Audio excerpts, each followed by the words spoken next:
ایمان ہے قول مصطفی۔ الحمدللہ رب العالمین والصلاة والسلام علی سید المرسلین، اما بعد فاعوذ باللہ من الشیطان الرجیم، بسم اللہ الرحمن الرحیم۔ الصلاة والسلام علیک یا رسول اللہ وعلی آلک واصحابک یا حبیب اللہ۔ الصلاة والسلام علیک یا نبی اللہ وعلی آلک واصحابک یا نور اللہ۔ حضور نبی پاک صلی اللہ تعالی علیہ وآلہ وسلم نے ارشاد فرمایا، من صلی علی فی یوم 50 مرہ صافحتہ یوم القیامہ، او کما قال علیہ الصلاۃ والسلام۔ ارشاد فرمایا کہ جو دن بھر میں مجھ پر 50 مرتبہ درود پاک پڑھے، کل بروز قیامت میں اس کے ساتھ مصافحہ کروں گا۔ صلو علی الحبیب صلی اللہ تعالی علی محمد صلی اللہ علیہ وسلم۔ پیارے اسلامی بھائیوں، مدنی چینل کے ناظرین، ہم آج پھر حاضر ہیں اپنے سلسلے درس بخاری شریف میں۔ آپ کو خوش آمدید کہتے ہیں۔ حصول ثواب کی خاطر بیان سننے سے پہلے اچھی نیتیں بھی فرما لیجئے کہ فرمان مصطفیٰ صلی اللہ تعالی علیہ وآلہ وسلم ہے، نیت المؤمن خیر من عملہ، مومن کی نیت اس کے عمل سے بہتر ہے۔ مدنی چینل کے ناظرین، آج اس سلسلے میں شروع میں ابتدا میں ہی جس ٹاپک پر ہم گفتگو کرنے جا رہے ہیں، اپنی نوعیت کا ایک اہم موضوع ہے کہ زندگی میں بہت ساری باتیں ہوتی ہیں کہ جو انسان دوسروں سے شیئر کرتا ہے اور اس کے دل میں آتی ہیں، اس کے ذہن میں آتی ہیں، لیکن ضروری نہیں کہ ہر بات ہی دوسروں کو بتانے والی ہوتی ہو۔ بعض باتیں ایسی ہوتی ہیں کہ جو بعض کے ساتھ شیئر کرنے والی ہوتی ہیں، لیکن وہی باتیں بعض دوسروں کو نہیں بتانی چاہیے، کیونکہ عین ممکن ہے کہ وہ ہضم نہ کر سکیں۔ اور انسان اس لاجک کو اپنے ذہن میں رکھتا ہے کہ گفتگو کرتے ہوئے بعض باتیں ایک شخص کو بتاتا ہے لیکن دوسرے سے انہیں چھپا لیتا ہے۔ اسی طرح دین میں بھی بعض چیزیں ایسی ہیں کہ جن کا علم ہم بعض لوگوں کو دیتے ہیں لیکن بعض دوسرے افراد کو نہیں دے سکتے۔ آج یہی ٹاپک لے کر آپ کے سامنے آئے ہیں۔ کتاب العلم میں باب نمبر ہے 48۔ امام بخاری رحمۃ اللہ تعالی علیہ نے جو عنوان باندھا ہے، سماعت فرمائیے۔ باب من ترک بعض الاختیار مخافۃ ان یقصر فہم بعض الناس عنہ فیقع فی اشد منہ۔ اس بارے میں باب ہے کہ کوئی شخص بعض باتوں کو اس خوف سے چھوڑ دے کہ کہیں لوگ اپنی کم فہمی کی وجہ سے اس سے زیادہ سخت یعنی ناجائز باتوں میں مبتلا نہ ہو جائیں۔ اس خوف سے، مدنی چینل کے ناظرین ذرا ٹارگٹ کریے جملے کو، کہ اس خوف سے چھوڑ دے کہ کہیں لوگ اپنی کم فہمی کی وجہ سے، کم عقلی کی وجہ سے یا کم سمجھی کی وجہ سے اس سے زیادہ سخت یعنی ناجائز باتوں میں مبتلا نہ ہو جائیں۔ اس لیے بھی یعنی لوگوں کی خیر خواہی ہوتی ہے، مقصود اس میں بھی لوگوں کی خیر خواہی ہے کہ اگر اس کو نہیں بتایا جا رہا اور اس کو بتایا جا رہا ہے تو سامنے والا گویا یہ خیال کر رہا ہے کہ میں اگر اس کو زید کو بتاتا ہوں تو یہ میری بات ہضم کر جاتا ہے اور عمل بھی کرتا ہے، اور فلاں شخص کو اگر میں بتاؤں گا تو وہ میری بات ہضم نہیں کر سکے گا، بلکہ الٹا ممکن ہے غیبتوں کے دروازے کھل جائیں یا کوئی ایسا امر لاحق ہو جائے کہ جو ناجائز ہوتا ہے۔ اس وجہ سے اس کو ترک کر دیتا ہے، اس کی کم فہمی کی وجہ سے، کم عقلی کی وجہ سے، کم سمجھی کی وجہ سے۔ آئیے سماعت فرمائیے کہ امام بخاری رحمۃ اللہ تعالی علیہ جو حدیث مبارکہ اس عنوان کے تحت لے کر آئے ہیں وہ کیا ہے؟ حدیث نمبر ہے 126۔ کہتے حدثنا عبید اللہ بن موسیٰ عن اسرائیل عن ابی اسحاق عن الاسود قال قال لی ابن الزبیر كانت عائشة تسر إليك كثيرا فما حدثتك في الكعبة قلت قالت لي قال النبي صلى الله عليه وسلم يا عائشة لولا قومك حديث عهدهم قال ابن الزبير بكفر لنقضت الكعبة فجعلت لها بابين باب يدخل الناس وباب يخرجون ففعله ابن الزبير۔ امام بخاری رحمۃ اللہ تعالی علیہ فرماتے کہ ہم سے عبید اللہ بن موسیٰ نے اسرائیل کے واسطے سے نقل کیا، انہوں نے ابو اسحاق سے اسود کے واسطے سے بیان کیا۔ وہ کہتے ہیں کہ مجھ سے عبداللہ بن زبیر رضی اللہ تعالی عنہما نے بیان کیا کہ حضرت عائشہ صدیقہ رضی اللہ تعالی عنہا تم سے بہت سی باتیں چھپا کر کہتی تھی، تو کیا تم سے کعبہ کے بارے میں بھی کچھ انہوں نے بیان کیا؟ یعنی تمہیں ایسی باتیں بیان کر دیتی تھی کہ جو اوروں کے سامنے بسا اوقات وہ بیان نہیں کرتی تھی۔ تو میں نے کہا کہ ہاں، مجھ سے انہوں نے کہا کہ رسول اللہ صلی اللہ علیہ وسلم نے ایک مرتبہ ارشاد فرمایا تھا کہ اے عائشہ، اگر تیری قوم دور جاہلیت کے ساتھ قریب نہ ہوتی بلکہ دور ہوتی، پرانی ہو گئی ہوتی۔ ابن زبیر رضی اللہ تعالی انہوں نے کہا یعنی زمانہ کفر کے ساتھ قریب نہ ہوتی تو میں کعبہ کو توڑ دیتا اور اس کے لیے دو دروازے، یعنی کعبہ کی نئی تعمیر کی جاتی اور اس کے لیے دو دروازے بنا دیتا، ایک دروازے سے لوگ داخل ہوتے اور دوسرے دروازے سے باہر نکل جاتے۔ بعد میں حضرت عبداللہ بن زبیر رضی اللہ تعالی انہوں نے یہ کام کیا، یعنی حضور نبی پاک صلی اللہ علیہ وسلم نے اپنی ایک خواہش کا اظہار کیا۔ یہ خواہش کیا تھی؟ مدنی چینل کے ناظرین، یہ کچھ تفصیل ہے جو آپ سماعت کریں گے تو انشاءاللہ امید ہے کہ آپ کو بات بالکل روز روشن کی طرح واضح طور پہ سمجھ آئے گی۔ سب سے پہلے یہ بات ذہن میں رکھیے کہ تمام مسجدوں میں افضل مسجد حرام اور ساری مساجد کا جو قبلہ ہے وہ خانہ کعبہ ہے، اور اللہ تبارک و تعالیٰ کی عبادت کے لیے اس پوری روئے زمین پر سب سے پہلا گھر یہی مقرر ہوا ہے۔ ان اول بیت وضع للناس الذی ببکۃ مبارکا وہدی للعالمین۔ تاریخی حیثیت سے اگر دیکھا جائے تو بقول علامہ احمد بن محمد قسطلانی رحمۃ اللہ تعالی علیہ خانہ کعبہ کی جو تعمیر ہے 10 مرتبہ ہوئی ہے۔ پہلی مرتبہ حضرت آدم علیہ السلام کی تخلیق سے 2000 سال پہلے سب سے پہلے خانہ کعبہ فرشتوں نے تعمیر کیا تھا۔ آدم علیہ السلام ابھی تخلیق نہیں کیے گئے تھے، آپ کی تخلیق سے 2000 سال پہلے فرشتوں نے خانہ کعبہ تعمیر کیا۔ یہ پہلی تعمیر تھی۔ اور دوسری مرتبہ اللہ تبارک و تعالیٰ کے حکم سے حضرت سیدنا آدم علی نبینا علیہ السلام نے خانہ کعبہ کی تعمیر فرمائی۔ حضرت جبرائیل امین علیہ السلام نے خط کھینچ کر جگہ کی نشاندہی کی۔ حضرت آدم علیہ السلام نے بنیادیں کھودی اور حضرت بی بی حوا رضی اللہ تعالی عنہا نے مٹی اٹھانے کا کام کیا۔ پھر کیا ہوا کہ آپ کو حکم ہوا کہ اس گھر کا طواف کریں، اور فرمایا گیا کہ آپ اس روئے زمین پر سب سے پہلے انسان ہیں اور یہ سب سے پہلا گھر ہے۔ ان اول بیت وضع للناس الذی ببکۃ مبارکا وہدی للعالمین۔ تیسری تعمیر، اس گھر کو تیسری بار حضرت آدم علیہ السلام کے بیٹے حضرت شیس علیہ السلام نے مٹی اور پتھر سے تعمیر فرمایا۔ لیکن اس حوالے سے بعضوں کا خیال یہ ہے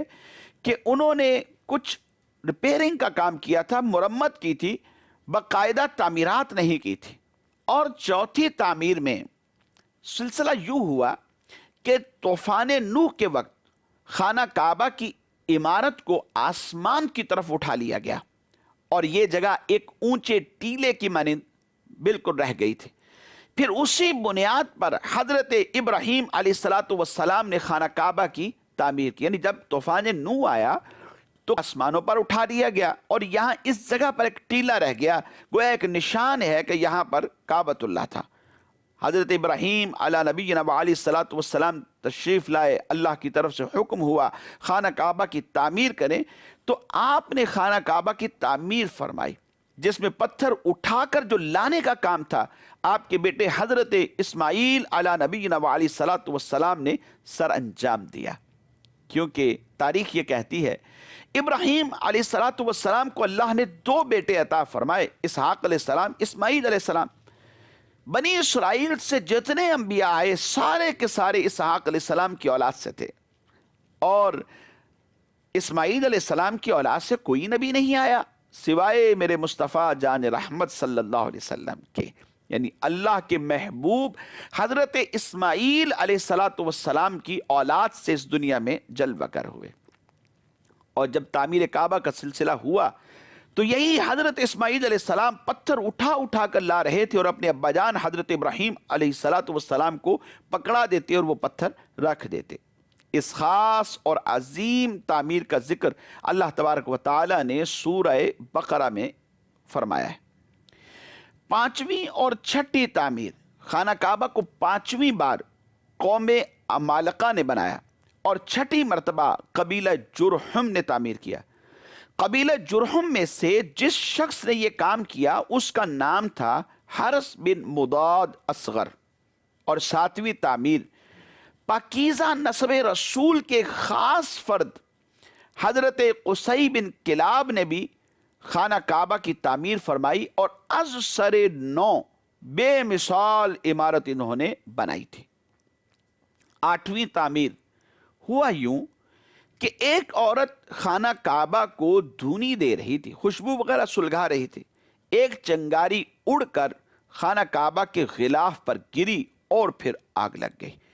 اس سبب سے یا پھر بعضوں نے لکھا کہ سیلاب کی وجہ سے خانہ کعبہ کی جو دیواریں ہیں وہ کمزور ہو گئی تھی، تو مکہ مکرمہ کے معزز قبیلے قریش نے اسے دوبارہ از سر نو تعمیر کیا، جس میں میرے اور آپ کے آقا نبی پاک صلی اللہ تعالی علیہ وآلہ وسلم بھی شریک ہوئے تھے۔ یاد رہے کہ حلال سرمایہ چونکہ طے ہوا تھا کہ اس خانہ کعبہ کی جو تعمیر کی جائے گی اس میں صرف اور صرف حلال سرمایہ خرچ کیا جائے گا، اور یہ کم پڑ گیا۔ کم پڑ جانے کے باعث قریش کی تعمیر میں حتیم کعبہ کو شامل نہیں کیا گیا، اس حتیم کے حصے کو پھر باہر رہنے دیا کیونکہ پیسے کم پڑ گئے تھے۔ 9ویں تعمیر یزیدی فوج کی سنگباری سے جب خانہ کعبہ کی دیواریں شکستہ ہو گئیں تو حضرت عبداللہ بن زبیر رضی اللہ تعالی عنہ نے حتیم جو کہ قریش کی تعمیر میں پہلے شامل نہ کیا گیا تھا اس کو شامل کر کے بنیاد ابراہیمی پر ایک نئے سرے سے عمارت کو تعمیر کیا، جس کے خواہش کا اظہار میرے مصطفیٰ جان رحمت نے کیا تھا۔ تو حضرت عبداللہ بن زبیر رضی اللہ تعالی عنہ نے عتیم کعبہ کو اس کعبہ کے حصے میں شامل کر دیا۔ اور 10ویں تعمیر عبد الملک بن مروان کے نائب حجاج بن یوسف جو کہ ایک ظالم حکمران مانا جاتا تھا نے 74 ہجری میں پھر سے خانہ کعبہ کو قریش والی تعمیر کے مطابق کر دیا، یعنی حتیم کعبہ کو خارج کر دیا جیسے پہلے تعمیر تھی جس میں نبی پاک صلی اللہ علیہ وسلم خود شامل ہوئے تھے، اس تعمیر کے مطابق کر دیا۔ حضرت علامہ سلیمان جمل رحمۃ اللہ تعالی فرماتے ہیں کہ بعض تاریخ دانوں کے بقول 1039 ہجری کے بعد بھی کسی بادشاہ نے تعمیر کعبہ کی ہے، اور یہ بادشاہ کون تھا؟ مفسر شہیر حکیم الامت مفتی احمد یار خنائمی علیہ رحمۃ اللہ الوالی فرماتے ہیں کہ 1040 ہجری میں سلطنت عثمانیہ کے سلطان مراد بن احمد خان شاہ قسطنطنیہ نے حجر اسود والے رکن کے علاوہ ساری عمارت کو بنیاد حجاج بن یوسف کے موافق تعمیر کیا،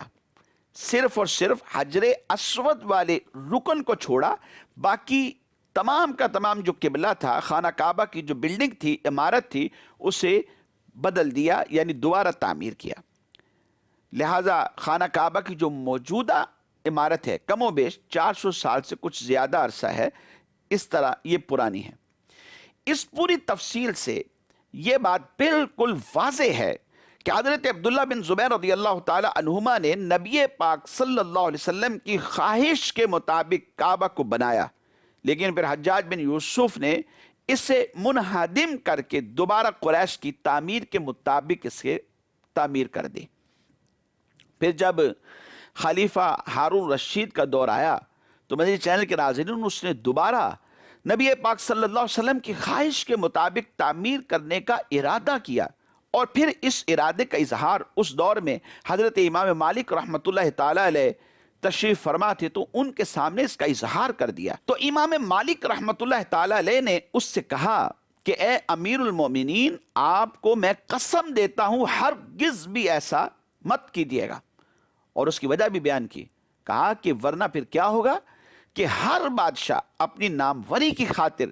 کعبہ کو منہدم کرے گا، پھر اثر نو تعمیر کر دے گا، کوئی حتیم کعبہ کو شامل کر دے گا، کوئی خارج کر دے گا، پھر کوئی آئے گا وہ شامل کر دے گا، دوسرا آئے گا اس کو خارج کر دے گا، اور لوگوں کے دلوں سے پھر اس طرح کعبۃ اللہ کی جو ہیبت ہے وہ نکل جائے گی۔ تب پھر خلیفہ ہارون رشید نے امام مالک رحمۃ اللہ تعالی علیہ کی اس بات پر عمل کیا اور چھوڑ دیا اور تعمیر اثر نو نہیں کی۔ مزید چینل کے ناظرین، پتہ یہ چلتا ہے کہ علماء کا منصب یہ ہے کہ وہ حکمرانوں کی اور دیگر تمام رعایا میں رہنے والے لوگوں کی اصلاح کا کام کریں، اور رعایا کا کام کیا ہے، عوام الناس کا کام کیا ہے، حکمرانوں کا کام کیا ہے، اہل حکومت کا کام یہ ہے کہ ہر کام سے پہلے وہ اہل علم حضرات سے مشورہ کریں، اور یہ میں یا کوئی اور نہیں کہتا بلکہ اللہ تبارک و تعالی قرآن میں بیان فرما رہا ہے، فَاسْأَلُوا أَهْلَ الذِّكْرِ إِن كُنتُمْ لَا تَعْلَمُونَ، کہ لوگوں اگر تم نہیں جانتے تو پھر کیا کرو، اہل علم حضرات سے سوال کر لیا کرو۔ مدنی چینل کے ناظرین، علم وہ چابی ہے، وہ کنجی ہے کہ جس کی وجہ سے انسان بہت سارے گناہوں کے دروازے کھولنے سے بچ جاتا ہے اور نیکی کا دروازہ کھلتا ہے، اعمال صالحہ ترویج پاتے ہیں۔ صرف اور صرف تھوڑی سی کوشش ہوتی ہے کہ انسان پوچھ لے، بطور خاص دین کا کوئی بھی کام ہو اس کے بارے میں پہلے اہل علم حضرات سے مشورہ کرنا چاہیے کہ 1400 سال سے دین چلتا چلا آ رہا ہے۔ حضور نبی پاک صلی اللہ علیہ وسلم کی احادیث مبارکہ موجود ہیں، آپ نے تربیت فرمائی، اور اللہ تبارک و تعالیٰ قرآن مجید فرقان حمید میں ارشاد فرماتا ہے وَمَا آتَاكُمُ الرَّسُولُ فَخُذُوا وَمَا نَهَاكُمْ عَنْهُ فَانْتَهُوا، اور جو تمہیں اللہ کا رسول دے وہ تم لے لیا کرو، اور جس بات سے منع کر دیتے ہیں تم اس سے منع ہو جایا کرو۔ قرآن موجود ہے لَقَدْ كَانَ لَكُمْ فِي رَسُولِ اللَّهِ أُسْوَةٌ حَسَنَةٌ،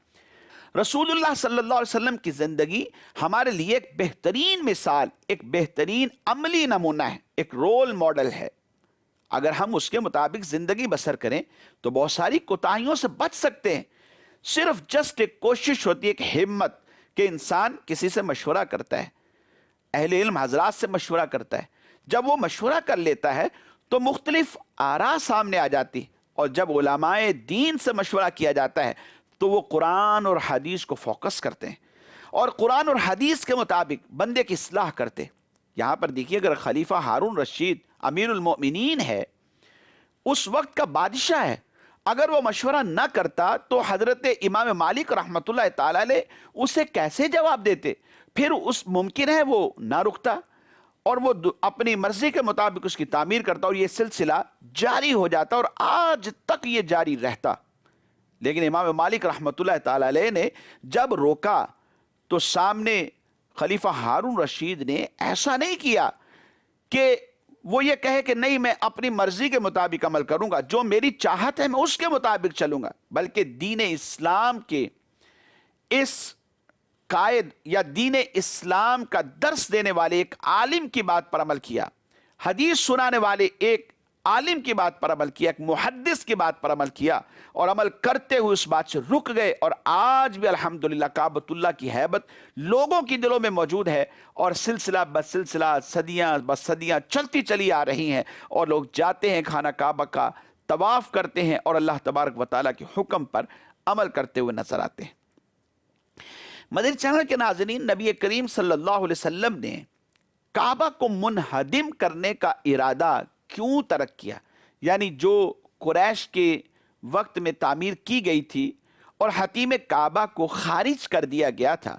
کیونکہ حلال مال اس وقت اتنا موجود نہیں تھا، اس وجہ سے یہ ارادہ ترک کر دیا گیا تھا۔ اور بعد میں نبی پاک صلی اللہ علیہ وسلم نے جبکہ مال موجود بھی تھا، پھر حتیم کعبہ کو شامل کرنے کا جو ارادہ تھا، حالانکہ حضور کی خواہش تھی،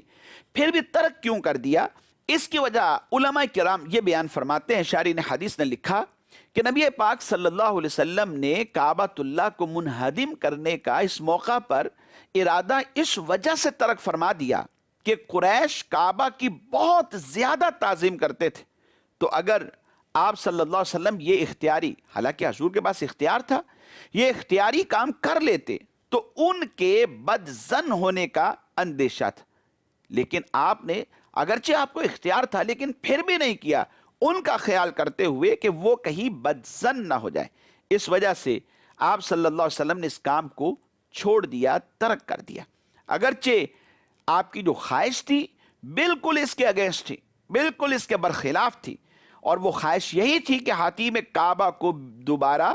کعبہ کا حصہ بنا دیا جائے۔ اس لیے مدنی چینل کے ناظرین، بہت سارے کام ایسے ہوتے ہیں، بہت ساری باتیں ایسی ہوتی ہیں کہ جو دیگر بعض لوگوں کو نہیں بتائی جاتی، اس کی وجہ یہی ہوتی ہے